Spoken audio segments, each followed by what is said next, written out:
What do you think of Jack Daniel's Distillery series? Is this a grab or is it a pass? What do you think?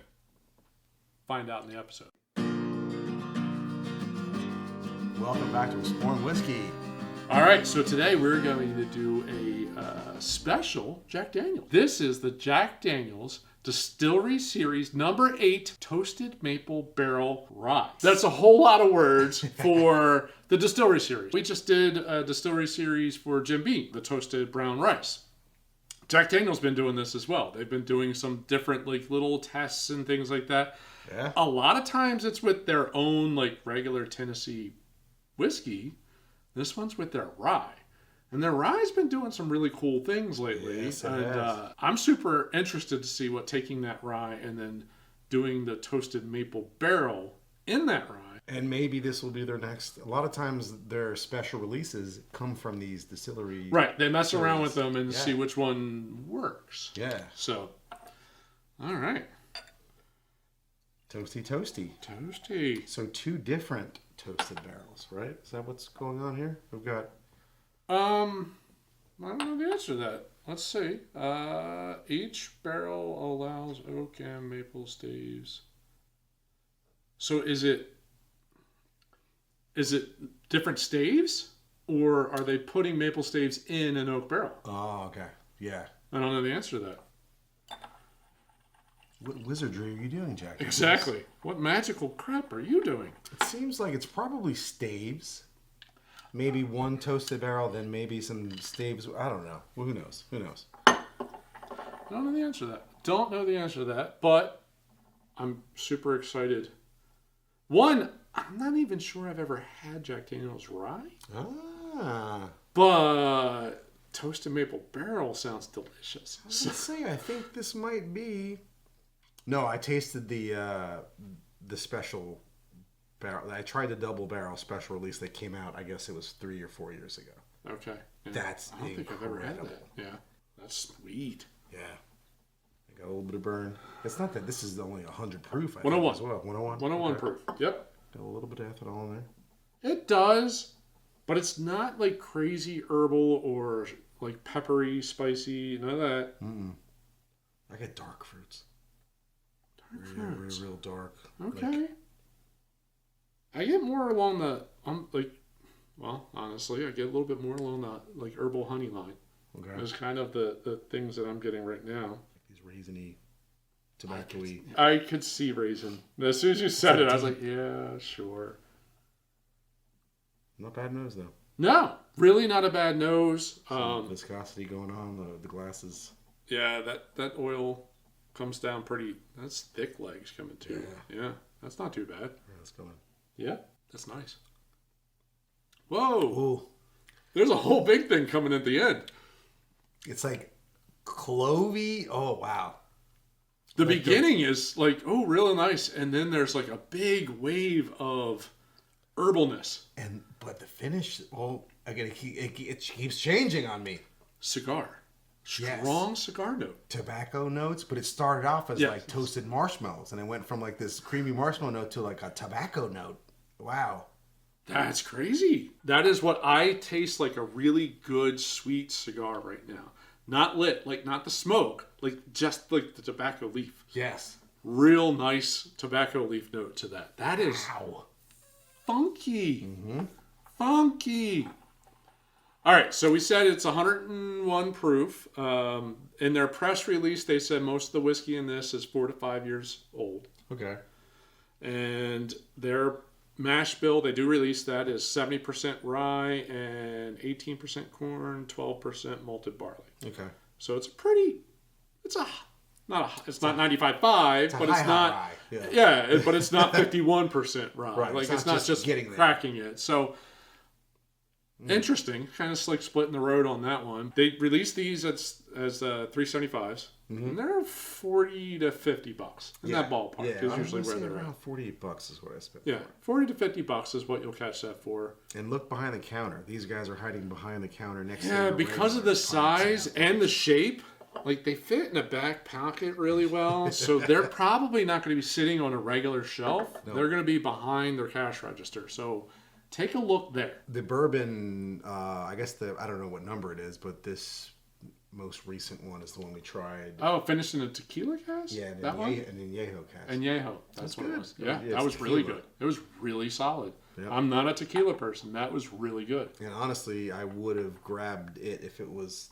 If you could buy it it there. was bourbon Yeah. rye, but I'm glad just give these guys a go. But I'm liking that.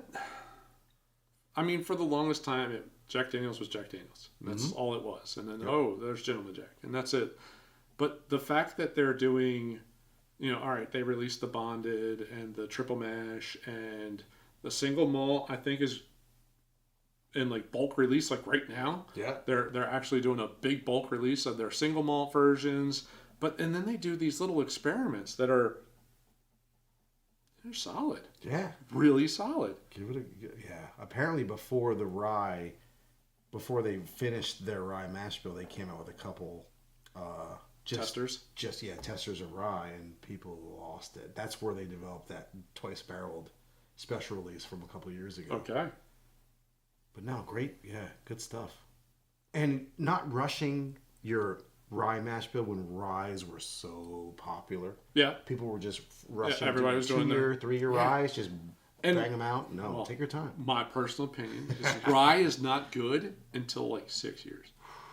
At that 6-year point, like Magic even happens. MGP, like the 95.5, like when it hits like 6, 7, 8, all these candy notes start to come in, and it's like a spiced candy that's delicious. Yep. But when you're talking 4-year-old, it's like, nah, it's not for me. Yeah, it's still spicy. It's all just spicy and aggressive, and it's just not a fun drink. But by toasting a maple barrel, you're like thinking, okay, I'm going to get vanilla notes. I'm going to get some of that maple from the wood, but I don't get much. I can say it's a little bit on the nose. I get a little bit of maple, but not on the palate at all. Vanilla and just the great rye notes. I mean, I'm a rye guy. I like rye. All right, that's less crazy.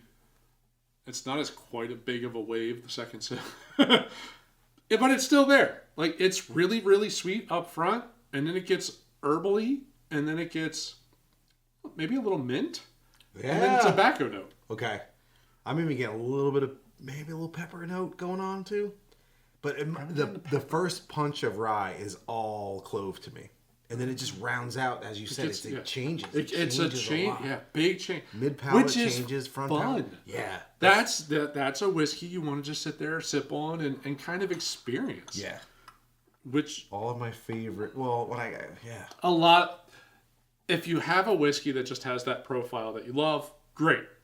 But if you're looking to play around, a whiskey that like kind of goes through waves of different notes is just so fun to sip on. And quick. A lot of whiskeys will do this if you let it sit in a glass and just sit there for 10, 15 minutes. Yeah. But this is happening on second sip. A sip.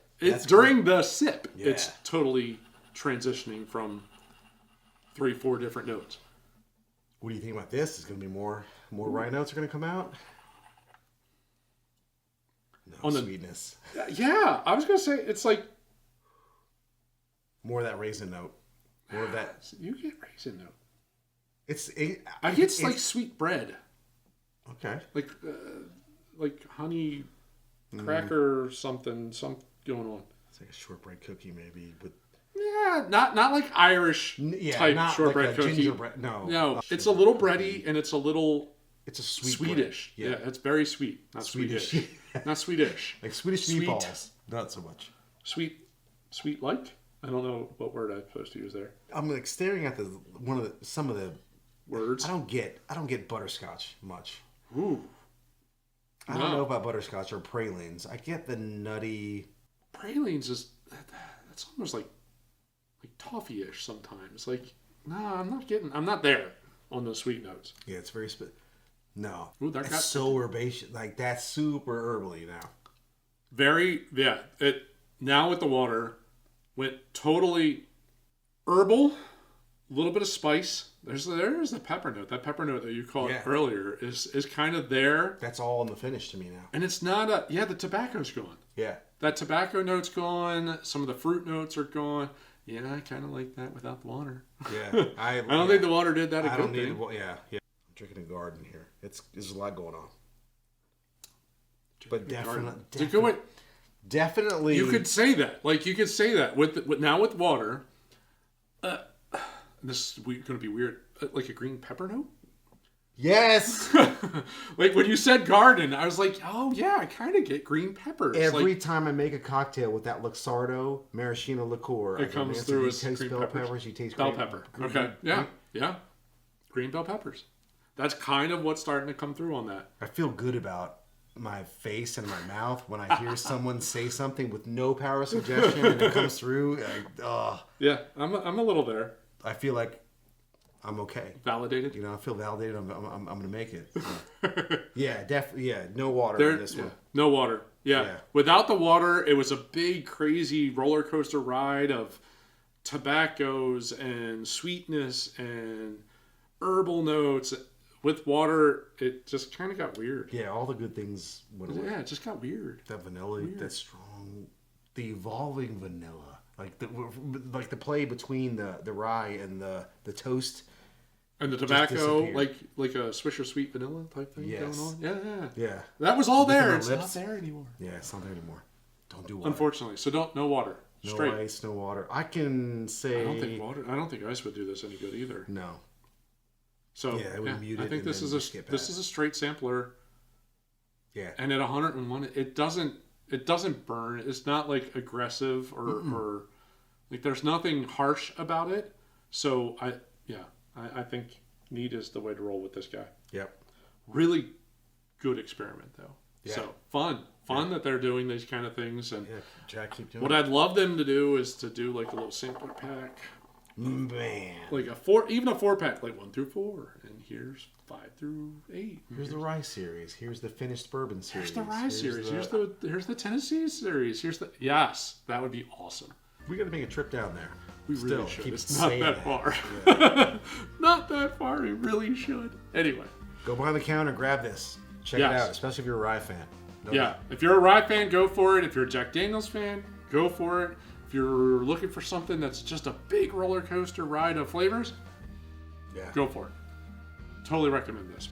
We are continuing to try to grow our channel, so any support that you would share with us down below, we would very much support you doing that for us. If you like reviews like this, follow along. And we'll see you on the next episode. Cheers. Cheers.